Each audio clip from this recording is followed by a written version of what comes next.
Hey everybody, it's me. I'm down in my basement again with all my stuff, my CDs and DVDs behind me. Today is December 1st, 2019. Wishing all of you that had a good Thanksgiving with your friends and family. And raise a toast to you. Alright, I am going to call these little sessions that I'm going to do Riding the River. And the reason for that is in 1996, Johnny Cash was having a really hard time with his label. Very depressed that he wasn't able to record the music he wanted to. And he signed with Rick Rubin of American Records, producer, writer, arranger. And Rick Rubin told him, hey man, you can come in and sing whatever you want to sing, play whatever you want to play, and we'll record it and put it out. And Johnny was very impressed with that, and had a series of great recordings and records that were released before he passed away. The third album that he did included Tom Petty and the Heartbreakers came in and were basically his backing band. And that record was released in 2000. And in 2001, it was nominated and awarded for the Best Male Country Album of the Year. So Johnny won a Grammy for that. When Tom Petty was inducted into the Rock and Roll Hall of Fame in 2002, he talked about getting a birthday card from Johnny recently, and said the card was very simple. Said, Tom, you're a good man to ride the river with, John Cash. And that was it.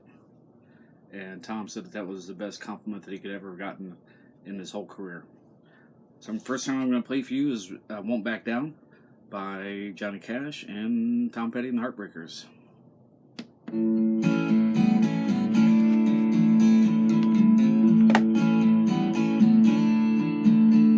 Well, I won't back down. No, I won't back down. You can stand me up at the gates of hell, but I won't back down. Gonna stand my ground, won't be turned around, and I'll keep this world from dragging me down. Gonna stand my ground, and I won't back down. Hey, baby, there ain't no easy way out. Hey, I will stand my ground, and I won't back down. All right. Well, good news is, based on me digging through my brother's record collection, I went searching for my own vinyl collection that I used to have and haven't listened to for 20 years. And good news is, I found 2 boxes. I got some really good stuff in here. Bad news is, I got a third box that's full of what I believe is all my Elvis records that I cannot find. So I'm a little bit disturbed by that. But it's my own fault, and I'll keep digging. Lo and behold, I do have some Bruce vinyl. Darkness, The River, and this little guy here, which I believe is an original copy. Carole King. Bob Seger's System, which was Bob Seger's band before he got involved with the Silver Bullet Band. REM, I got some good stuff in here. The Best of the Blues Brothers, Jake and Elwood, from Joliet, John Cougar, Mr. Chuck Berry, Buddy Holly, my brother Kevin's favorite, Rod McEwen, reading some poetry. I'm sure Kevin, if you want that, you can just let me know. Mr. Petty and She's the One soundtrack. Great Balls of Fire, Dennis Quaid. Best of Billie Holiday. I got several Doors albums, and this is their last one, LA Woman. Mr. Fats Domino. Dire Straits. Jimmy Durante, who most of you probably won't know. Willie Nelson, Best of Sam and Dave, and several by Mr. Otis Redding. Recorded Stax studio artist. Died unfortunately in a plane crash in Madison, Wisconsin. I want to talk about Stax Studio today, and on my shirt I got a picture of Booker T. Jones. Booker T has a new autobiography out right now called Time is Tight, which is the title of a famous Booker T and the MGs song. And I got to see Booker T. Jones at Chicago City Winery recently and got to meet him afterwards. He signed my book for me. Very nice guy. Couldn't have been more kind and receiving and down to earth. I couldn't believe how nice of a guy he was. And I asked him one question, which was, if you could record with somebody who's no longer here, because he's recorded with a lot of people over the last 50, 60 years, who would it be? And he kind of was taken off guard, and he said, well, Elvis was right down the street from me, and I wish he'd come knock on my door. And I told him that Elvis actually did come to Stax Studios in 1973, and but Booker said that he didn't. He had been gone. He moved to California in 1970, so Booker T was not there. But when Elvis was there, Duck Dunn and Al Jackson were there and performed on a couple songs and recordings. For those that you don't know, Booker T and the MGs, one of the best bands of all American bands ever, in my opinion.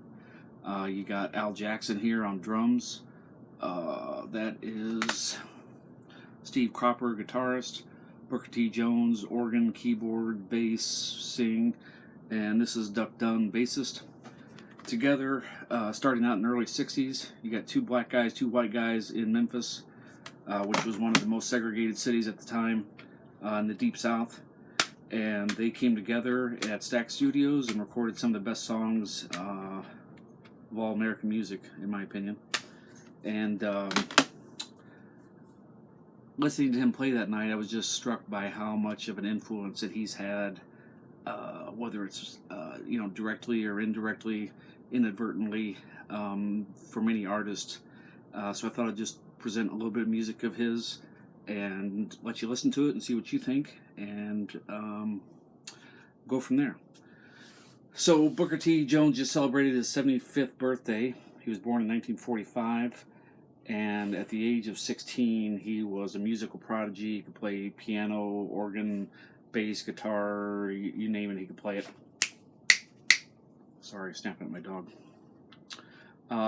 Starting at the age of 16, he was recording at Stax Studios in Memphis on Macklemore Avenue. They had a record label for Stax as well as satellite radio, or satellite records. And in 1961, a gentleman by the name of William Bell recorded a song called You Don't Miss Water. And I want to play you this.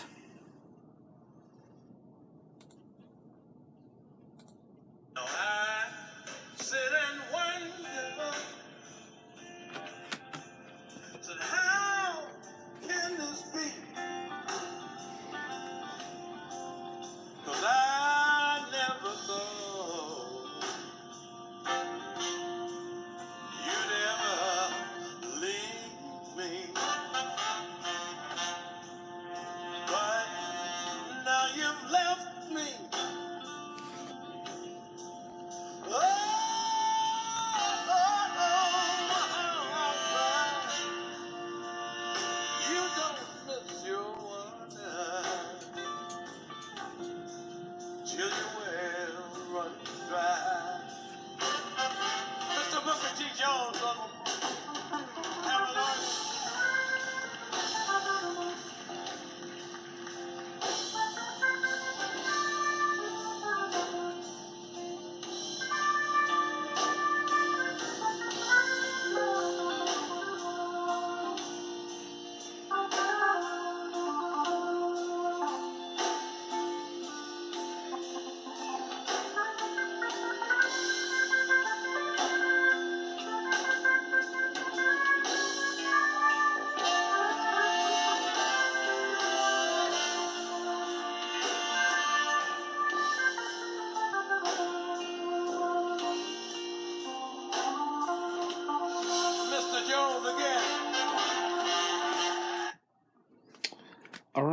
And then we moved to early 1962 with a gentleman named Prince Conley, who was a Satellite Records artist, and he did a song called I'm Going Home.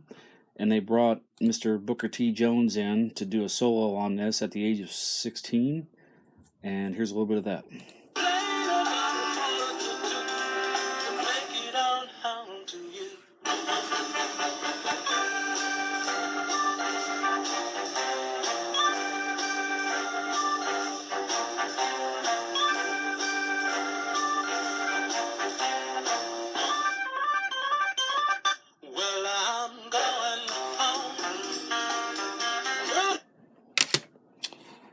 All right, and from there, early 1962, Booker T and the MGs are in the studio, and they recorded a song with, I think, Arthur Conley, and there was some time left over, so they just started messing around, and Steve Cropper knew of a song that Booker T had been working on that he hadn't quite finished, and was just kind of messing around with. He said, "Hey, let's do that one song that you've been working on." So they went through it, and James Stewart, who was the part owner of Stax and producer and recorder engineer most of the time, was there and luckily hit record.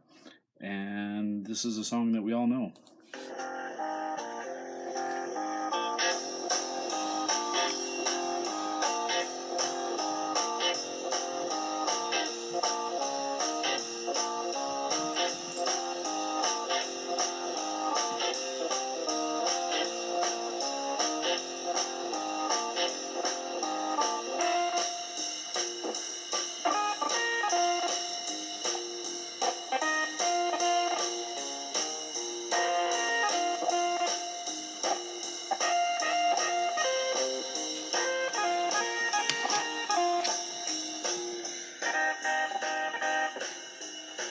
I think everybody pretty much knows that song.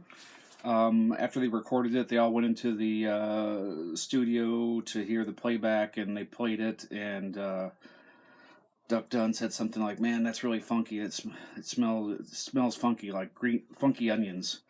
And somebody else said, "Nah, I don't think we can name it Funky Onions. How about Green Onions?" And that's what they ran with and put it on there. And that was their first single that they put out.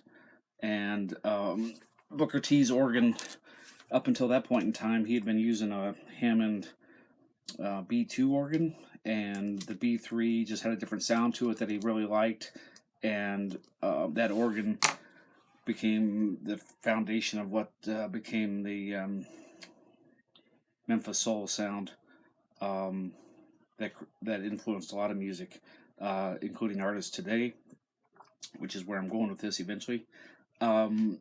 So that was in 1962, and without Green Onions, and without the organ of Mr. Jones, I don't believe that we get to Bob Dylan or anything else after that without that organ sound, without that song. Take a listen here to Bob Dylan's "Like a Rolling Stone."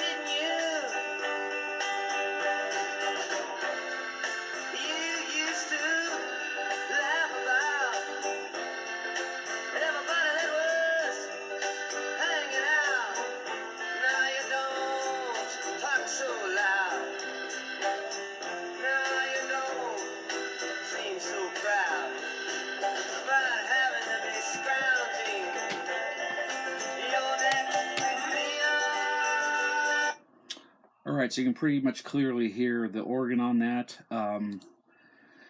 Funny thing about that session was, or on that song at least, was there was not supposed to be an organ on it.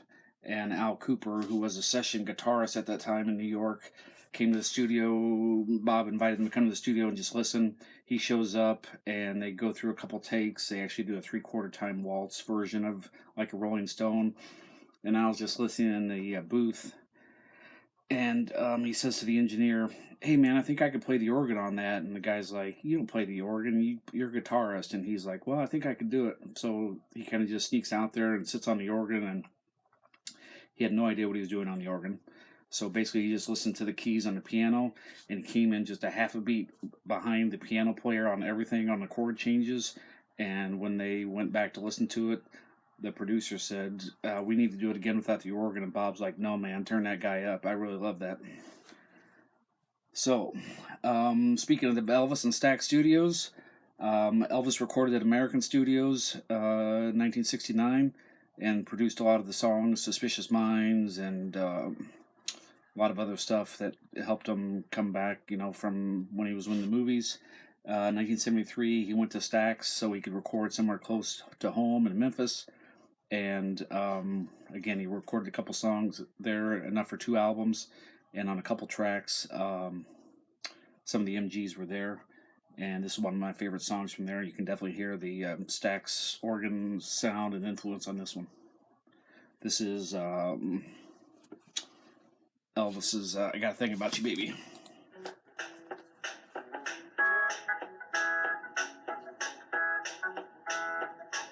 I got something to tell you that I think you want to know.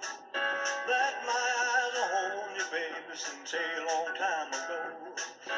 Now I finally got the nerve and I'm gonna make my move. Now don't you try to turn me off, cause it's gonna be hard to do. I got a thing about you, baby, ain't nothing I can do. I got a thing about you, baby, I think about loving you. That's one of my favorite Elvis tracks from that period of time. He was kind of having a rough time, but he did a lot of great music and still had a great voice with him at that point in time. So, like a Rolling Stone, Bruce Springsteen has said that when he heard that song for the first time, it kicked open the door to his consciousness, his musical consciousness, and just kind of kicked open the door to what he thought music could do, what pop music could do. John Lennon said that Bob Dylan took early school rock and roll and infused it with more literate lyrics, adult themes, and John Lennon has credited Bob Dylan with creating rock by himself, what we refer to as rock now, which include a lot of adult themes and heavier stuff than a lot of stuff that was coming out in the 50s and early 60s. So, again, Booker line runs directly from Booker T and the MGs and Stax Studios through Bob Dylan. We've got Elvis in there, and I don't think you get Jungle Land and from Bruce on Born to Run, or a lot of the other stuff that Danny came in on, especially on Darkness in the River, especially the River, Racing in the Streets, a lot of other stuff, Independence Day, that you wouldn't get without like a Rolling Stone and without the earlier stuff from Stax.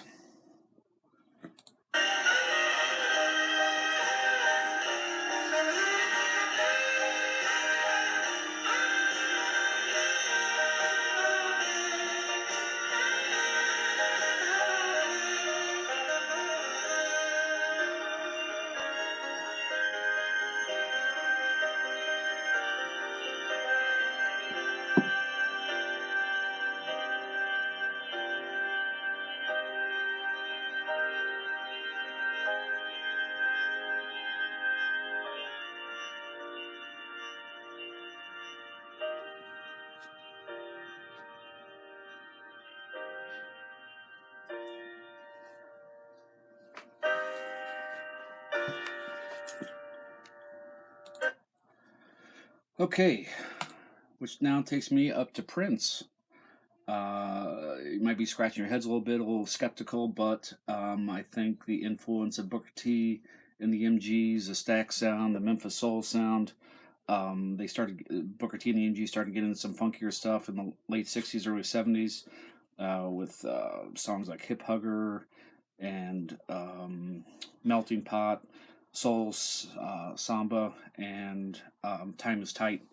And you can definitely hear some funk in there, which also, funk was influenced by James Brown, obviously. So here's a little bit of Prince with some organ in the background on Musicology.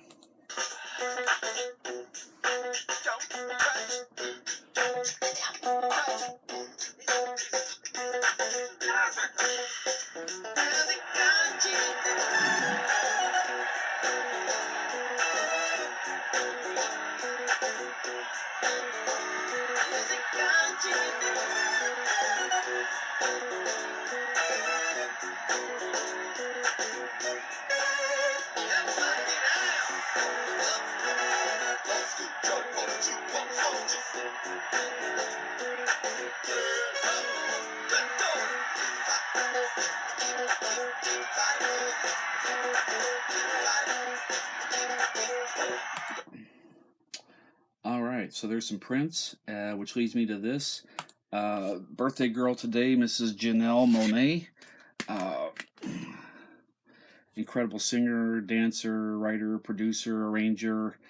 She's done quite a bit of acting, Hidden Figures, Marwen. She's been in a lot of different movies, and I think she's just great. And she was definitely influenced by Prince, James Brown. If you watch her live in person on stage, she's got a lot of James Brown moves, but a lot of the songs and everything come directly from Prince and some of the other people that she was influenced by. So I want to wish her a happy birthday. That's just the way you make me feel. That's just the way you make me feel. That's just the way you make me feel. You know I love you, so please don't stop it. You got me right here in your jean pocket, laying your body on the shag carpet. Oh, you know I love you, so please don't stop it. It's like I'm powerful with a little bit of tender and emotional sexual bender. Mess me up, yeah, but no one does it better. There's nothing better. That's just the way you make me feel. That's just the way you make me feel. That's just the way you make me feel. That's just the way you make me feel. So fucking All right, so I think that's going to conclude my show for tonight. Thanks to my brother Kevin, who possibly suggested this. I am going to look into possibly doing a internet radio show if I can figure it out. I got a lot of research to do and see if I can figure it out and do it. And if I can, then I'd like to do an internet radio show. So include a lot of my friends and family and take calls and play whatever music people want to listen to. So until then, wish you luck, peace, and love, and I'll be seeing you down the road. And I'm going to take you out with a little bit of Booker T and the MGs and Time is Tight. See you down the road.